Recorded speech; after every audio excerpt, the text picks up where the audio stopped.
Rolling.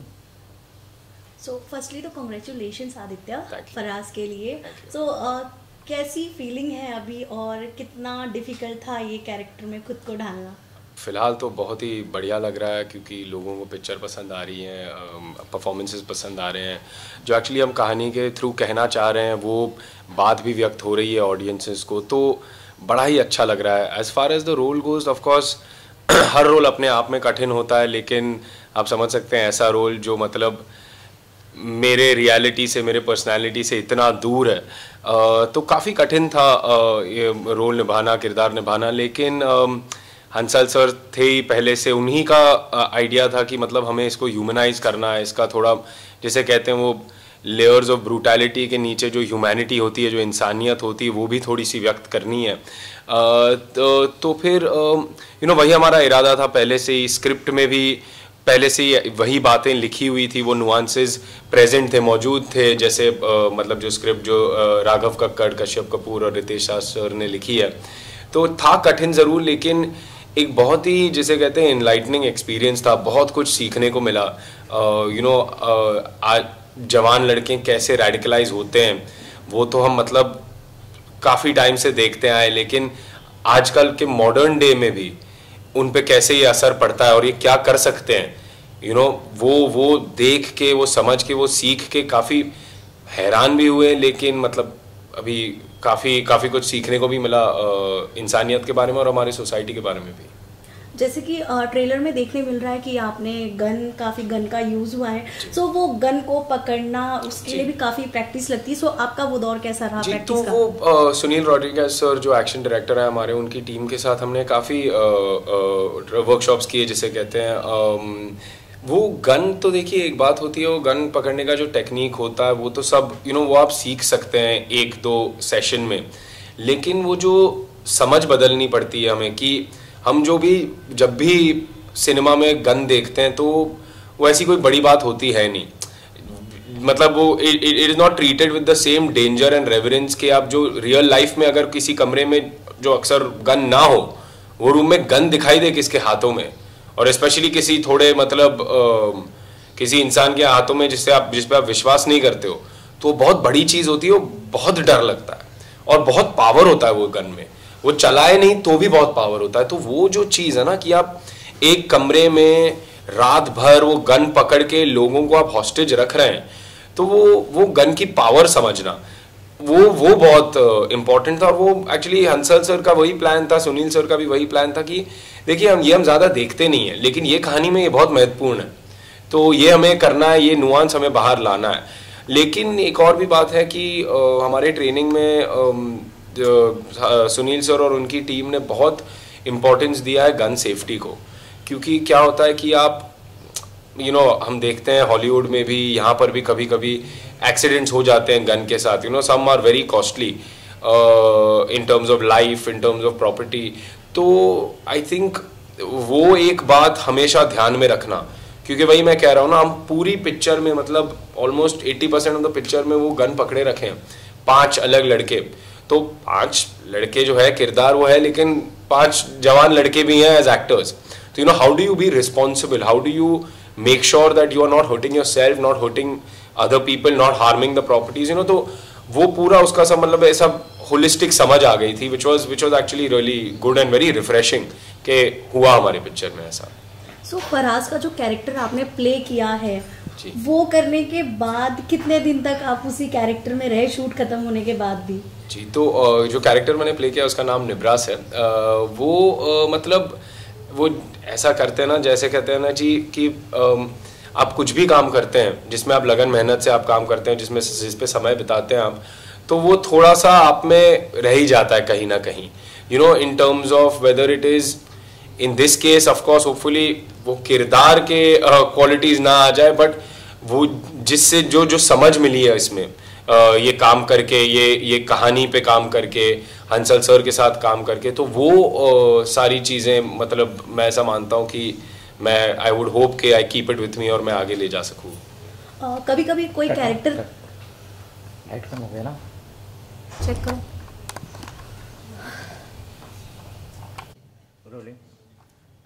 सो कभी कभी किसी कैरेक्टर को करने के लिए काफ़ी स्टडीज़ भी करनी पड़ती है, और ये एक ऐसा कैरेक्टर था जो काफ़ी सेंसिटिव भी है। सो आपको क्या कुछ करना पड़ा इसके लिए? तो जैसे आपने कहा, तैयारी तो करनी पड़ती है, और मैं तो मतलब बेशक तैयारी करने में मानता ही हूँ। मुझे एक्चुअली जब मैं अगर मैं मेरी बुनियाद अगर सॉरी फिर से ले लेते हैं।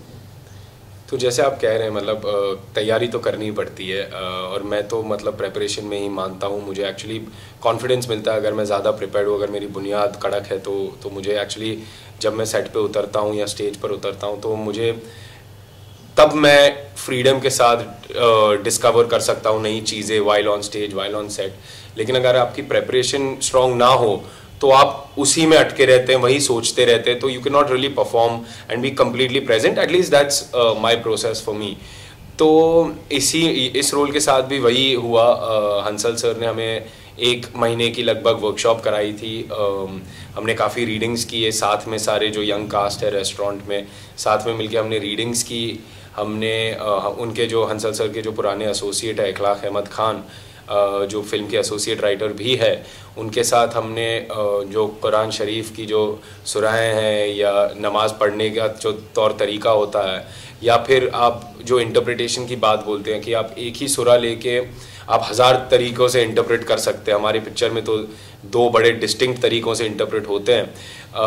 तो ये सारे जो एस्पेक्ट्स है उस पर हमने काम किया। खैर हमने अपना खुद का भी रिसर्च और रीडिंग किया, और आई थिंक पॉइंट वही था कि आपको समझना है कि ये लड़के लोग इस मुकाम तक कैसे पहुंचते हैं, वो इम्पोर्टेंट था। और as an actor I think आपका मेन जॉब रहता है कि you have to make the audience believe that what you're saying and doing is true and it's honest. So how do you get yourself to believe what this character is saying and doing? मतलब ये इतना घिनौना काम है, इतना reprehensible काम है, ये करते हुए ये जो कहते हैं वो कहते हुए तुम कैसे बिलीव कर पाओ एज एन एक्टर वो किरदार को। तो वो एक्चुअली सबसे बड़ा चैलेंज था। बट मैं शुक्रगुजार हूँ कि हंसल सर की गाइडेंस के साथ हम वो कर पाए। जैसे कि आपने कुरान शरीफ का जिक्र किया अभी, सो आपका रिलीजन और जो आपने कैरेक्टर प्ले किया है वो काफ़ी अलग है। सो उन चीज़ों को दिमाग में रखकर क्या कुछ करना था, बिकॉज वो एक बहुत ही डिफरेंट रिलीजन हो जाता है। देखिए एज एन एक्टर आपको हमेशा किरदार भी प्ले करने पड़ते हैं जो आप शायद हो नहीं। मतलब मैं शायद अगर मैं कहूँ कि मैं मास्टर्स करके बैठा हूँ यहाँ पर, लेकिन अगर मुझे कल किसी 10th पास का रोल करना पड़े तो मुझे वो सीखना पड़ता है। मुझे वो चीज़ें जो मैंने शायद लर्न की हो लाइफ में मुझे अनलर्न करनी पड़ती है, नई चीज़ें सीखनी पड़ती है। तो that is a part of a actor's job to do things that you might not normally be, or to play roles that are very different from what you are. लेकिन मैं ऐसा मानता हूँ कि जब आप वो करते हैं तो आपकी जिम्मेदारी बढ़ जाती है और आपको फिर तैयारी ज़्यादा करनी पड़ती है, क्योंकि जाहिर सी बात है अगर मैं मुसलमान नहीं हूँ और मुझे अगर कुरान शरीफ की सुराहें पढ़नी है या नमाज पढ़नी है तो फिर लोगों की निगाहें डटी रहेगी। लोग भी बोलेंगे कि भाई देखो गलती यहाँ वहाँ हुई है या नहीं हुई है, तो वो मतलब जाहिर सी बात है उस पर थोड़ा सा प्रेशर, थोड़ी सी रिस्पॉन्सिबिलिटी बढ़ जाती है। लेकिन अगर आप जी तोड़ के मेहनत करो तो शायद परिणाम सही निकले, और आई होप कि हमारे इस केस में भी वही हुआ है। बट मैं वही कहना चाहूँगा कि we were cognizant of the responsibility. मतलब हमें पता था कि बहुत बड़ी जिम्मेदारी है, एक्स्ट्रा जिम्मेदारी उठाई है हमने, लेकिन उसी के लिए हमने वो 1 महीने का प्रेपरेशन और वर्कशॉप किया, जो आई थिंक सब करके सही निकला है कुछ। तो ट्रेलर देखने के बाद आपके पापा का क्या रिस्पॉन्स था? तो ट्रेलर देखने के बाद, पिक्चर देखने के बाद उनको तो बड़ी अच्छी लगी पिक्चर। उनको जो हंसल सर कहना चाह रहे थे कहानी के थ्रू, जो राइटर्स कहना चाह रहे थे कहानी के थ्रू, उनको भी वो बात काफ़ी अच्छे से समझ में आई। उनको परफॉर्मेंसेस भी काफ़ी अच्छे लगे। हमने तो बैठ के मतलब हम हर परफॉर्मेंस के बाद जो भी हम एक दूसरे का अगर काम देखते हैं तो हम 1, 2, 3 घंटे बैठ के बस बतियाते हैं उस पर, उसको एनालाइज करते हैं। तो हमने इसी के साथ भी वही किया। लेकिन मैं काफ़ी खुश हूँ कि उनको परफॉर्मेंस पसंद आया। क्या कभी ऐसा हुआ है कि आपको किसी प्रोजेक्ट के लिए अप्रोच किया गया हो, बट आपको पहले आपको मतलब पापा से डिस्कस करना आपको पसंद हो कि हाँ मुझे इस कैरेक्टर के लिए? नहीं, मैं प्रेफर करता हूँ कि मैं अपने डिसीजंस खुद ही लूँ। ऑफ कोर्स मैं उनकी एडवाइस तो लेता ही हूँ, मतलब वो इतना नॉलेज है उनको, इतना एक्सपीरियंस है, वो मेरे लिए केयर भी करते हैं, तो मतलब ऑफ कोर्स मैं बेवकूफ़ रहूँगा अगर मैं उनकी सलाह ना लूँ। लेकिन ऐसी चीज़ों के लिए जो कहानियों के पिक्चरों के डिसीजन लेने पड़ते हैं या वो सब चीज़ों के लिए मैं अपने इंस्टिंक्ट में मानता हूँ, क्योंकि अगर आप किसी और का सुन के, no matter how well meaning, अगर आप किसी और का सुन के आप डिसीजन ले रहे हैं, आप काम कर रहे हैं, तो आपका काम नहीं होता। फिर अगर आप सक्सेसफुल हुए या फेल हुए तो फिर वो सक्सेस या फेलियर आपका फील नहीं होता, which is a little bit of a dangerous thing. तो मैं ऐसा मानता हूँ कि खुद की डिसीजंस लो, सोच समझ के लो, लेकिन खुद के डिसीजन लो। शूटिंग के वक्त कोई ऐसा इमोशनल मोमेंट हुआ हो सेट पर जो आप शेयर करना चाहें आपके फैंस के साथ? तो वैसे तो काफ़ी इमोशनल मोमेंट्स थे, काफ़ी वार्म अफेक्शनेट मोमेंट्स थे। हमने कोविड बबल में रहकर साथ में पिक्चर बनाई है, तो आई थिंक वो पूरी टीम के साथ, हंसल सर के साथ इतना सुंदर वक्त गुजरा हमारा। हंसल सर कुकिंग बढ़िया कर लेते हैं, तो हम अक्सर जो हमारा ब्रेक डे होता था, अगर अगले दिन ब्रेक है या टर्न अराउंड है जिसे कहते हैं, तो हम सर के रूम पे चले जाते थे। सर बढ़िया सा खाना बनाते थे और हम साथ में मिलके जो खाते थे, मतलब ऑलमोस्ट सच में कहूँगा मैम कि ये फैमिली वाली फीलिंग आई थी बनाते समय। हम सब नए थे, हम सब अपना करियर वन वे और अनदर चालू कर रहे हैं या शुरुआत हो रही है करियर की। और फिर हंसल सर जो मतलब उन्होंने तो मतलब इतनी कमाल की पिक्चरें बनाई। उन्होंने जस्ट स्कैम बनाई थी, स्कैम आई थी, स्कैम हिट हो गई थी, तब हम साथ में मिलके उन्होंने ये पिक्चर बनाई। लेकिन तो मतलब हम सब प्यार मोहब्बत से काम कर रहे थे। हंसल सर का जो विजन था उसको हम एग्जीक्यूट करने की कोशिश कर रहे थे, तो बड़ा ही सुंदर वक्त गुजरा। इसी के साथ ही आदित्य, अगर आपको इन फ्यूचर अगर बॉलीवुड के किसी एक्टर एक्ट्रेस के साथ स्क्रीन शेयर करने का मौका मिले तो आप किसके साथ करना चाहेंगे? ये तो बहुत लंबी लिस्ट है, मतलब मैं किसी एक का नाम लूँ तो फिर वो बाकियों के लिए डिससर्विस होता है। बट मैं कहूँगा कि मतलब इतनी लंबी लिस्ट है मैम। अगर आप कहो कि राजकुमार राव सर के साथ काम करना चाहूँगा। रणबीर कपूर की एक्टिंग तो मतलब बचपन से पसंद आती है। आलिया भट्ट कमाल की एक्टर है। पंकज त्रिपाठी सर कमाल हैं। नवाजुद्दीन सिद्दीकी सर भी हैं। कभी शायद पिताजी के साथ भी काम करने का मौका मिले तो बेशक करना चाहूँगा। अगर पिताजी के साथ, आपने जिक्र किया पिताजी के साथ अगर आप काम करना चाहेंगे, उस वक्त आपके दिमाग पे क्या, क्योंकि आपके डैड बहुत ही दिग्गज एक्टर है जिन्होंने पता अनगिनत फिल्में दी हैं जो आज भी एवरग्रीन की तरह चल रही है। सो कैसा कैरेक्टर आप उनके साथ प्ले करना चाहेंगे? वो तो कहानी पे डिपेंड है। मतलब उनके साथ या तो ड्रामा या तो कॉमेडी। मतलब मैंने उनको अपने बचपन में उनके नाटक करते हुए देखा है, तो मतलब वो जो ड्रामा में भी जो काम करते हैं, जो मतलब जो चीज़ें ला पाते हैं, वो भी बड़ी बड़ी सीख मिल सकती है ना एज एन एक्टर मुझको। बट ऑफ कोर्स कॉमेडी में भी तो वो मतलब कमाल है ही। तो आई थिंक मैं that would depend on the story to be honest. Okay, आपसे अगर पूछे कि आपके फादर की कौन सी ऐसी फिल्म है अब तक की जो आपकी फेवरेट है?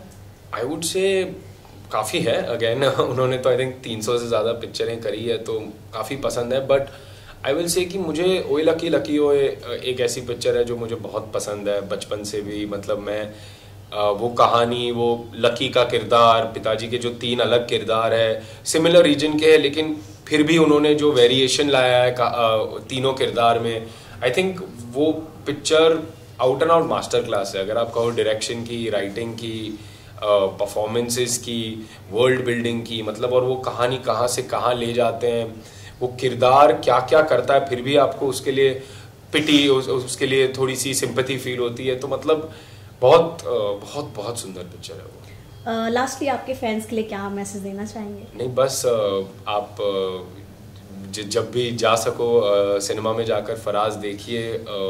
हमने बहुत मेहनत से, लगन मेहनत से, प्यार मोहब्बत से पिक्चर बनाई है। आई होप कि जब भी आप देखें आपको पसंद आए। Thank you so much. हाँ, लुक ठीक है, लुक सही है ना? हाँ, लुक परफेक्ट है। हाँ, सेटअप रेडी हो गया आपका।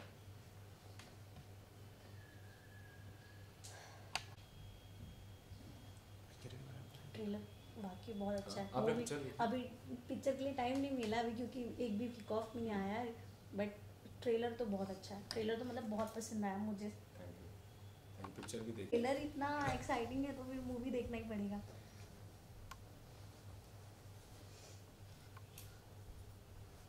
ओके। हो गया? Thank you. Thank you very much.